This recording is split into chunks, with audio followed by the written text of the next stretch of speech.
Halo teman-teman, perkenalkan nama saya Ferry Cahya Ramadan dengan NIM F03211096. Di sini saya akan membawakan materi tentang pajak daerah dan retribusi daerah guna memenuhi tugas perpajakan 1 yang diampu oleh Bapak Mahameru Rosi Rohmatullah. Nah, di sini kita akan membahas tentang definisi pajak daerah, kemudian ada jenis pajak daerah, sistem pemungutan pajak daerah, kadaluarsa pajak daerah, kemudian definisi retribusi daerah, golongan retribusi daerah, sistem pemungutan retribusi daerah, dan yang terakhir ada kadaluarsa dari penagihan retribusi daerah. Oke, kita masuk ke pembahasan yang pertama, yaitu definisi pajak daerah. Nah, apa sih itu pajak daerah? Pajak daerah ialah iuran wajib yang dilakukan oleh orang pribadi atau badan kepala daerah tanpa imbalan langsung yang seimbang dan dapat dipaksakan berdasarkan peraturan perundang-undangan yang berlaku.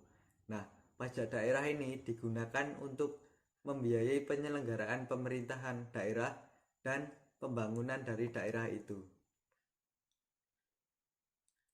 Kemudian kita masuk ke pembahasan yang kedua, yaitu jenis pajak daerah.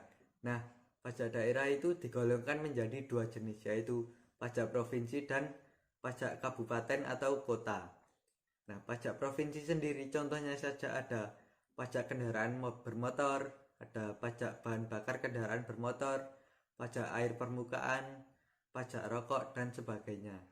Nah, untuk pajak kabupaten dan kota sendiri contohnya saja ada pajak hotel, pajak restoran, pajak reklame, pajak hiburan, dan sebagainya. Kemudian materi selanjutnya ada sistem pemungutan pajak daerah. Nah, pajak daerah itu dipungut dengan dua sistem, yaitu sistem official assessment system dan self assessment system. Nah, untuk official assessment system sendiri ialah pemungutan pajak daerah berdasarkan penetapan kepala daerah dengan menggunakan surat ketetapan pajak daerah atau SKPD atau dokumen lain yang dipersamakan. Jadi nominal dari official assessment system itu sudah ditentukan oleh kepala daerah. Nah, yang kedua ada self assessment system. Ini pemungutan pajak yang memberikan wewenang kepada wajib pajak untuk melakukan perhitungan, penyetoran, dan pelaporan dari jumlah pajak yang harus dibayarkan oleh wajib pajak tersebut. Jadi untuk self assessment system ini memberikan kendali penuh atas wajib pajak untuk melakukan pembayaran dari jumlah pajak yang harus ia bayar pada saat itu. Kemudian pembahasan selanjutnya ada kadaluarsa dari pajak daerah.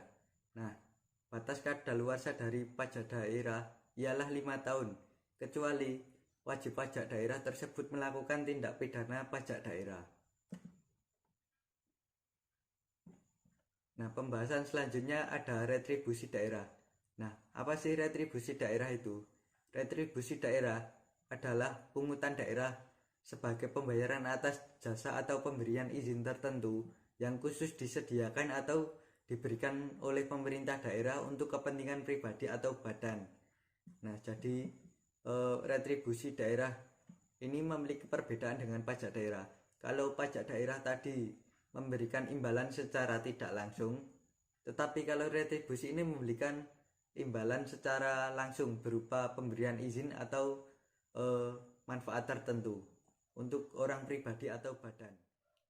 Kemudian ada golongan retribusi daerah. Nah, retribusi daerah ini dibedakan menjadi 3 golongan. Yang pertama ada retribusi jasa usaha, ada retribusi jasa umum, dan yang terakhir ada retribusi perizinan tertentu.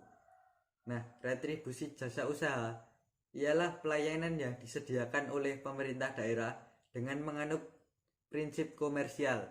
Contohnya saja ada retribusi terminal, retribusi tempat pelelangan, retribusi rumah potong, dan lain sebagainya.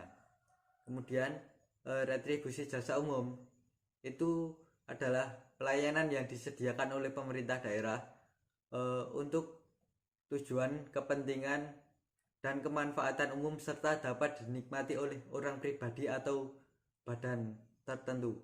Contohnya saja ada retribusi pelayanan kesehatan, retribusi persampahan atau kebersihan dan lain sebagainya.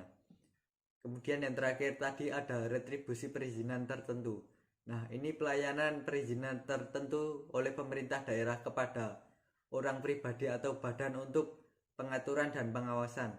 Contohnya saja ada retribusi izin mendirikan bangunan. Kemudian ada retribusi izin gangguan, retribusi izin trayek dan lain sebagainya. Kemudian pembahasan selanjutnya ada sistem pemungutan dari retribusi daerah. Nah, retribusi daerah ini dipungut dengan sistem official assessment atau official assessment system, yaitu pemungutan retribusi daerah berdasarkan penetapan kepala daerah. Jadi nominalnya sudah ditetapkan oleh kepala daerah itu sendiri.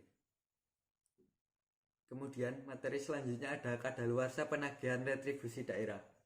Nah, untuk melakukan penagihan ini menjadi kadaluarsa setelah melampaui 3 tahun. Itu terhitung sejak saat terutangnya retribusi, kecuali jika yang membayar retribusi itu melakukan tindak pidana di bidang retribusi itu. Baik, sebelum saya tutup, mungkin dari teman-teman pernah mendengar tagihan listrik. Nah, banyak dari masyarakat kita itu yang menyebut tagihan listrik itu sebagai pajak, padahal sebenarnya itu ialah sebuah retribusi. Kenapa? Seperti yang saya jelaskan tadi, jika pajak itu memberikan imbalannya secara tidak langsung, sedangkan retribusi itu memberikan imbalan langsung.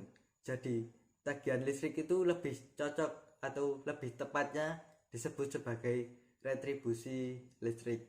Nah, jadi kita kalau membayar tagihan listrik itu sebenarnya kita membayar retribusi listrik. Nah, saya rasa cukup sekian penjelasan dari saya, semoga bisa dipahami teman-teman dan bermanfaat bagi teman-teman. Apabila ada salah kata saya mohon maaf. Tetap semangat dan sampai jumpa lagi.